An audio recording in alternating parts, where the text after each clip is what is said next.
So before I get started trying to answer the questions, I'd like to say that in my opinion, everybody uses technology. The tech, books are technology. Technology, there's lots of different kinds of technology, but since we're talking about particularly computers and their use, I will focus on that. I also think that, like any other, I also don't know much about K-12 at all, but like any other tool, the use of the tool is in the hands of the user. So it's not that the tool is good or bad, it's how it's used. So, if you are making tools accessible to some people and not to other people, that's a problem.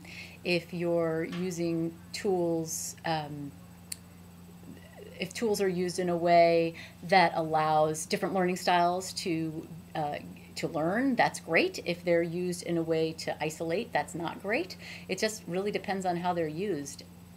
Is it possible? The next question was, is it possible to teach without technology? Again, assuming we're talking about computer technology, sure. But I do think that we are trying to prepare young people to work in the world, and it's very hard to do that without using computers at this point in any kind of job, including really any kind of job. There's always going to be that need, and I think that the isolation that is caused by working on these types of machines is outweighed by the isolation that comes when you don't know how to do it.